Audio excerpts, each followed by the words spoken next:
నాకు తెలిసినందుకు మీరు ఎమ్మెల్యే కాదనుకుంటప్పుడు చంద్రబాబు నాయుడు గారు హౌస్కి వచ్చారు, శాసనసభ సాక్షిగా నా తల్లిని అవమానించారు అధ్యక్ష. అది గుర్తుపెట్టుకోండి మీరు. గౌరవ సభతో వస్తున్నారు. మా తల్లిని అవమానించారు. ఈ రోజు మీరు కావాలని పోస్టులు కూడా అక్కడ పెడుతున్నారు. మా తల్లిని అవమానించారు. ఆ రోజు మీకు గుర్తురాదా? ఎన్ని ఎక్కడ అవమానించలేదు సార్, ఎక్కడ అవమానించలేదు. మీరు ఎట్లా మాట్లాడారో. మీరు ఉన్నారా హౌస్ లో? మీరు ఉన్నారా హౌస్ లో? మీరు ఉన్నారా హౌస్ లో? ఆ రోజు కూర్చోండి. మా తల్లిని అవమానించారు. అక్కడ ఉన్నారా హౌస్ లో? షర్మిల గారిని అవమానిస్తారు, విజయలక్ష్మి గారిని అవమానిస్తారు, మా తల్లిని అవమానిస్తారా? ఏం గుర్తురాదా మీకు? అదే ఒక్క నిమిషం నేను కూడా మాట్లాడచ్చు. గుర్తుపెట్టుకోండి. ఒక్క నిమిషం నేను కూడా మాట్లాడండి. ఏనాడు మేము మాట్లాడలేదు. కూర్చోండి. ఏనాడు జగన్మోహన్ రెడ్డి గారి కుటుంబం గురించి మేము ఏనాడు మాట్లాడాల? నేను ఏనాడు మాట్లాడాల? మా సభ్యులు ఏనాడు మాట్లాడాల? కూర్చోండి. శాసనసభ సాక్షిగా మా తల్లిని అవమానిస్తే కూర్చోమంటారా? కూర్చోమంటారా? 22 వరకు చంద్రబాబు నాయుడు గారు ప్రతిరోజు హౌస్కి వచ్చారు. ప్రతిరోజు హౌస్ నిలబడ్డాడు. సింగిల్ గా నిలబడ్డాడు. సింహంగా గుర్తుపెట్టు. సింగిల్ గా నిలబడ్డాడు. పోరాడాడు. ఆ రోజు మా తల్లిని అవమానించారు కనుకనే బాధ తట్టుకోలేక సభ బైకాట్ చేసి బయటకు వెళ్ళారు. కానీ ఎమ్మెల్యేలు ఉన్నారు ఇక్కడ. నిమ్మల రామారెడ్డి గారు వెళ్ళారు, స్వామి గారు ఉన్నారు, ఇతర గొట్టుపాటి రవి గారు వెళ్ళారు. అది మాకున్న చిత్తశుద్ధి అండి. ఈ రోజు మీ ఎమ్మెల్యేలు ఎందుకు రావట్లేదు అని అడుగుతున్నా. 10 మంది జగన్మోహన్ రెడ్డి కాకుండా, జగన్మోహన్ రెడ్డి గారు కాకుండా 10 మంది ఉన్నారు, రాలేదు. మా తల్లిని అవమానిస్తే ఏంటి కూర్చోమంటారు? ఇంకా మాట్లాడతాం మేము? మేము మనుషులు కాదా? సొంత తల్లి అవమానించారు సార్ ఆ రోజు.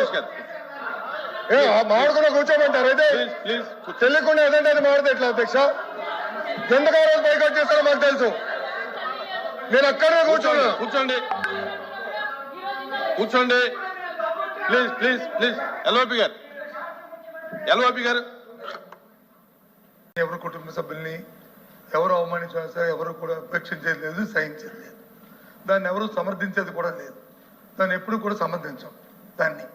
అది అలాంటి సందర్భాలు వచ్చి మళ్ళీ మనం లేని సందర్భాలను ఇక్కడ తీసుకొచ్చి సభల్లో ఉండి ఏ సందర్భం మాట్లాడుకుని ఏం చేసిన రికార్డులో ఉండదు అధ్యక్ష. రికార్డులో లేని విషయాల్ని, అవసరం లేని విషయాల్ని ఇక్కడ తీసుకొచ్చి అనవసరంగా హోందాగా మనం ప్రవర్తించాలి అధ్యక్ష. ఒక తప్పులేని దాన్ని మీరు సమర్థించట్లేదు. ఎట్టి పరిస్థితుల్లో సమర్థించట్లేదు.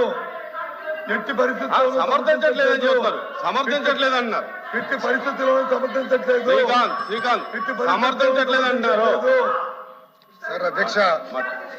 అధ్యక్ష సమర్థించట్లేదు అంటారు. ఒక్క నిమిషం. ఇప్పుడు సమర్థించట్లేదు అంటారు. ఎవరైతే ఆ రోజు అవమానించారో టికెట్ ఇచ్చారు కదా అధ్యక్ష. మళ్ళీ సమర్థిస్తాం కాదా అది? ఎవరైతే మా తల్లిని అవమానించారో వాళ్ళకి మళ్ళీ టికెట్ ఇచ్చారు, వాళ్ళు ఓడిపోయారు, అది డిఫరెంట్ స్టోరీ.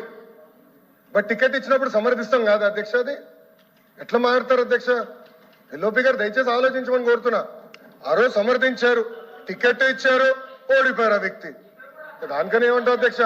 సో దయచేసి ఆనాడు చంద్రబాబు నాయుడు గారు 2.5 సంవత్సరాలు నాకు గుర్తున్నంత వరకు అధ్యక్ష 2.5 years హౌస్కి వెళ్ళారు. దాని తర్వాత ఎప్పుడైతే మా తల్లిని అవమానించారో అప్పుడే బయటకు వచ్చి వీడియోలు ఉన్నాయి. ఎవరేం చేస్తారో తెలుసు. రాష్ట్ర ప్రజలు ఆనాడు చూశారు. అన్ని బయట ఉన్నాయి అధ్యక్ష. మళ్ళీ ఎందుకు సమర్థిస్తారో రాకపోతే అర్థం అవట్లేదు.